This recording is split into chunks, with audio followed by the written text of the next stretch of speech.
मरियम ने जो अभी बयान दिया है, मरियम नवाज साहिबा ने, आपने ज़रूर सुना होगा खान साहब के रिलेटेड के घटिया शख्स और शैतान ये वो, क्या कहेंगी इसके ऊपर? मैं उनको कहना चाहूँगी कि वो कोशिश अच्छी कर रही हैं कि वो किसी तरह उनको घटिया आदमी साबित करके वो अपने इर्द गिर्द रख लें, क्योंकि सारे घटिया तरीन आदमी उन्होंने अपने इर्द गिर्द रखे हैं। सबसे बड़ा घटिया तरीन आदमी तो उनका बाप है, जो सियासत के लिए किसी औरत की गंदी नकली नंगी तस्वीरें जहाँ से फेंकता रहा, असेंबली में खड़ा होकर उसको पीली टैक्सी का। उससे घटिया आदमी उसके दो भाई हैं जो पाकिस्तान के पैसे पे चोरी किए हुए यहाँ से पैसे से बाहर अयाशी कर रहे हैं, और वो कहते हैं कि जी हम तो पाकिस्तानी शहरी नहीं हैं। उससे घटिया आदमी उसका शौहर है जो जहाँ नौकरी करता था उनकी बेटी लेके भाग गया। उससे घटिया आदमी उसका नया बाप जरदारी है, जिसने कराची को कूड़ादान बनाया है। कराची का वहाँ पे लोग चौकिया गोली मार के चले जाते हैं, और वो इस काबिल नहीं है कि कराची को संभाल सके। वो पैसों से लोटे खरीदता फिरता है, या तो प्राइवेट जेट में भरा के दुबई छोड़ाता है। उससे घटिया आदमी उसका तीसरा बाप मौलाना फजलुर रहमान है, जो मजहब के नाम पे सियासत करता है, जिसके मुताबिक औरतें तितली हैं।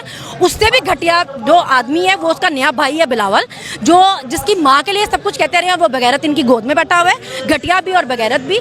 उससे भी घटिया इसके चचा है, जो अरबों की करप्शन में मुलव्वस है, और वो 2 नंबरिया करके और बूट चाट के पीएम बन गए हैं। उससे भी घटिया इसके चाचा का बेटा है, जो अरबों की करप्शन में और होटलों में जाके वो सीएम बनता फिरता है। तो उन्होंने अपने इर्द गिर्द सारे घटिया तरीन मर्द इकट्ठे किए हुए हैं, और वो किसी तरह कोशिश में है कि मैं इमरान खान को भी घटिया साबित करके अपना कोई काम पूरा कर सकूं। मगर वो घटिया है ही नहीं, वो जो जूती पहनता है ना पेशावरी, वो भी तुम्हारे मुंह से ज्यादा प्यारी है, तो तुम्हारा कोई चांस नहीं। जब आपका मुल्क तरक्की कर रहा था, आपका लीडर पूरी दुनिया में आपका नाम कर रहा था, अक़वाम मुत्तहिदा में इज्जत बना रहा था, आपकी हर जगह जा रहा था वो, आपको चले आपने अपने तो चोरियां माफ करानी थी, अपने केस माफ कराने थे, इनके लाने वालों ने क्या माफ कराना था? उनको क्या फायदा था? आपने इस तरह अपने मुल्क को, अपनी कौम को जलीलो ख्वार कर दिया। क्या फायदा है आपका? हमें समझाएं, हमें समझ नहीं आ रहा, हमारी समझ से बाहर हो गए हैं। कौन बेवकूफ होते हैं जो अवाम को अपने अगेंस्ट करके चोरों को अपनी साइड पे करते हैं? अस्सलाम वालेकुम जी, मैं उस्मान मलिक और आप देख रहे हैं नया पाकिस्तान। अवाम ने एक दफ़ा फिर अपने गम और गुस्से का इजहार करने के लिए रुख कर लिया लिबर्टी चौक का। इस वक्त मुल्क के अंदर जो अफरा तफरी की एक सूरत हाल पैदा की जा रही है, -1 फार्मूले के ऊपर जो अमल करने की कोशिश की जा रही है, अवाम अपना राय अमल देने के लिए, अपनी जो इजहार है राय का, वो करने के लिए एक दफ़ा फिर उसने रुख कर लिया लिबर्टी चौक का। हमारे साथ मौजूद है सनम जावेद, कप्तान की सबसे बड़ी सपोर्टर, जयाली अगर कहें तो गलत ना होगा। सनम, मुझे बताएं, एक तरफ अवाम का गम और गुस्सा है, दूसरी तरफ कुछ लोगों की अना है, -1 करने की उनकी जिद है, क्यों पूरी नहीं हो रही? क्या वजह है इसके पीछे? क्योंकि वो 1 है ही नहीं ना। माइनस तो आप 1 तब कर सकेंगे जब वो 1 होगा। उसके पीछे सारी कौम खड़ी हुई है। 22 करोड़ को कैसे माइनस कर देंगे? 22 करोड़ को तो नहीं माइनस कर सकते, आप लटा तो नहीं सकते 22 करोड़ को। कितनों को उठा लोगे, कितनों को धमकियां लगा लोगे, कितनों के कपड़े उतार दोगे? आजकल तो नया शौक चढ़ गया इनको, लोगों को नंगा करने का। कितनों को कर लोगे? चलो बताओ, मतलब उसको कैसे माइनस कर दोगे? वो अकेला थोड़ी है। ठीक है, मरियम ने जो अभी बयान दिया है, मरियम नवाज साहिबा ने, आपने ज़रूर सुना होगा खान साहब के रिलेटेड के घटिया शख्स और शैतान ये वो, क्या कहेंगी इसके ऊपर? मैं उनको कहना चाहूँगी कि वो कोशिश अच्छी कर रही हैं कि वो किसी तरह उनको घटिया आदमी साबित करके वो अपने इर्द गिर्द रख लें, क्योंकि सारे घटिया तरीन आदमी उन्होंने अपने इर्द गिर्द रखे हैं। सबसे बड़ा घटिया तरीन आदमी तो उनका बाप है, जो सियासत के लिए किसी औरत की गंदी नकली नंगी तस्वीरें जहाँ से फेंकता रहा, असेंबली में खड़ा होकर उसको पीली टैक्सी का। उससे घटिया आदमी उसके 2 भाई हैं जो पाकिस्तान के पैसे पे चोरी किए हुए यहाँ से पैसे से बाहर अयाशी कर रहे हैं, और वो कहते हैं कि जी हम तो पाकिस्तानी शहरी नहीं हैं।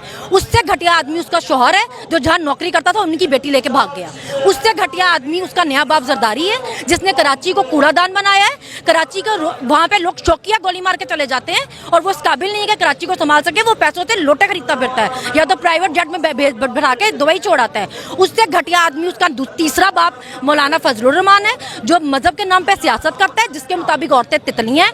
उससे भी घटिया जो आदमी है वो उसका नया भाई है बिलावल, जो जिसकी माँ के लिए सब कुछ कहते रहे हैं, वो बगैरत इनकी गोद में बैठा हुआ है, घटिया भी और बगैरत भी। उससे भी घटिया इसके चचा है, जो अरबों की करप्शन में मुलव्वस है, और वो 2 नंबरिया करके और बूट चाट के पीएम बन गए हैं। उससे भी घटिया इसके चाचा का बेटा है, जो अरबों की करप्शन में और होटलों में जाके वो सीएम बनता फिरता है। तो उन्होंने अपने इर्द गिर्द सारे घटिया तरीन मर्द इकट्ठे किए हुए हैं, और वो किसी तरह कोशिश में है कि मैं इमरान खान को भी घटिया साबित करके अपना कोई काम पूरा कर सकूं। मगर वो घटिया है ही नहीं, वो जो जूती पहनता है ना पेशावरी, वो भी तुम्हारे मुंह से ज्यादा प्यारी है, तो तुम्हारा कोई चांस नहीं है। बहुत ही घटिया आपने गिना दी है। मुझे सिर्फ आप ये बताएं, आज की जो जलसा है खान साहब के मुताबिक हकीकी आज़ादी तहरीक का ये आखिरी जलसा होगा। आपको क्या लगता है अगली स्ट्रेटजी कैसी होगी? मुझे तो बहुत क्रिटिकल लग रही है। अवाम की नज़र क्या है इस पर? देखिए, उन्होंने एक बंदे की एक हद होती है ना, एक लिमिट होती है, एक खबारी की। एक बंदे को सालों हो गए हैं इस कौम के लिए जलील होते हुए, और ये कौम उसके लिए अब जलील हो रही है। हम आपको किस तरह बताएं? बाय इलेक्शन में आपको बताया कौम क्या चाह रही है, वो जहां प्रोटेस्ट करता है वहां आम आके बताती है कि हम क्या चाह रहे हैं।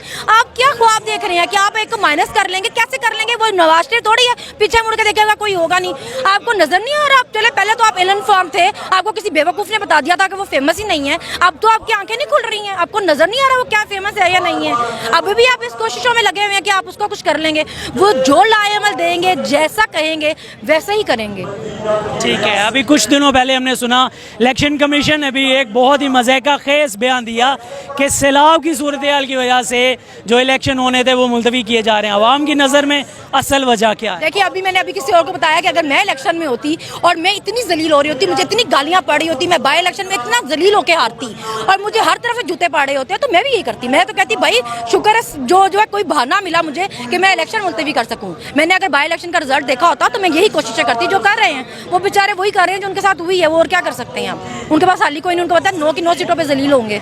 एक चीज़ जो हर एक आम बंदे को नज़र आ रही है, मुल्क इस वक्त दिवालिया होने के करीब, IMF की रिपोर्ट के मुताबिक भी, फिर भी अपनी जो अना है उसे तस्कीन देने के लिए, जो अपनी एक ज़िद है उसे पूरे करने के लिए क्या वजह है कि अवाम की जो ज़्यादा राय अमल है उसकी खिलाफ जाने के मनसूबाबंदी की जा रही है, उसे मानने को तैयार नहीं है? यही तो एक्चुअल क्वेश्चन है कि 2 साल कोविड के में भी पाकिस्तान डिफॉल्ट की तरफ नहीं जा रहा था। जब आपका मुल्क तरक्की कर रहा था, आपका लीडर पूरी दुनिया में आपका नाम कर रहा था, अक़वाम मुत्तहिदा में इज्जत बना रहा था, आपकी हर जगह जा रहा था वो आपको। चले आपने अपने तो चोरियां माफ़ करानी थी, अपने केस माफ़ कराने थे, इनके लाने वालों ने क्या माफ़ कराना था? उनको क्या फ़ायदा था? आपने इस तरह अपने मुल्क को, अपनी कौम को जलीलो ख्वार कर दिया, क्या फ़ायदा है आपका? हमें समझाया, हमें समझ नहीं आ रहा, हमारी समझ से बाहर हो गए हैं। कौन बेवकूफ़ होते हैं जो अवाम को अपने अगेंस्ट करके चोरों को अपनी साइड पे करते हैं? वो भी वो चोर जो आपको पता है कि पहली फुर्सत में मुल्क से भाग जाएंगे। हमने तो नहीं भागना ना, हम तो इसी कौम, हम इसी मुल्क में रहने वाले हैं। हमारी तो जायदादें बाहर नहीं है, हमारे कारोबार बच्चे बाहर नहीं है। आपको कौन मशवरे देने वाला? आप किसके कहने पे इतनी बेवकूफ़ियाँ कर रहे हैं? मतलब और कब आपकी आंखें खुलनी है? आवाम की तरफ से कोई पैगाम देना चाहेंगी जो ताकतवर हल्के अभी भी वजीद हैं इस सब के पीछे? मैं यही कहना चाहूँगी, अपना तमाशा बनवाना बंद करें। हमें शर्म आ रही है आपका तमाशा बनता देख के। आपको अपनी इज्जत की इस तरह धज्जियाँ उठते शर्म नहीं आ रही देख कर? मतलब एक छोटे बच्चे को भी आप पता चल रहा है कि मुल्क में क्या हो रहा है। आप लोग इतने जलील हो रहे हैं, आपको महसूस होना बंद हो गया क्या? मतलब आपको शर्म आना बंद हो गई है, महसूस होना? आपको सेलेक्टिव किस्म का गमो गुस्सा आने लग गया है? मतलब लोगों को क्या नजर नहीं आ रहा है इस मुल्क में क्या हो रहा है? फिर आप उम्मीद करेंगे लोगों से लोग आपकी इज्जत करें? भाई हमें मौका तो दो ऐसा कि हम आपकी इज्जत करें, कोई रीजन तो दो ना, हमें मुफ्त में कर लें इज्जत आपकी। बहुत शुक्रिया आपके वक्त का। जो अवाम है उसका गम और गुस्सा आपके सामने है। अवाम किसी सूरत भी जो रिजीम चेंज ऑपरेशन है उसे मानने को और जो उनके पीछे हैं लाने वाले उनके कबूल करने को किसी सूरत भी तैयार नहीं है। अपना गम और गुस्सा एक दफ़ा फिर दिखाने के लिए, खान साहब के साथ ये यकजहती शो करने के लिए एक दफ़ा फिर अवाम की बड़ी तादाद ने रुख कर लिया है लिबर्टी चौक का। और जो रहनुमाई कर रहे हैं खान साहब इस वक्त एक पूरी कौम की कि एक रजीम चेंज ऑपरेशन हुआ है उसके ख़िलाफ़ हमें अपनी एक तहरीक को मजबूत करना है। आप देख सकते हैं ये लोग शाना बशाना खान साहब के साथ खड़े हैं। आप देख रहे थे नया पाकिस्तान और मैं उस्मान मलिक।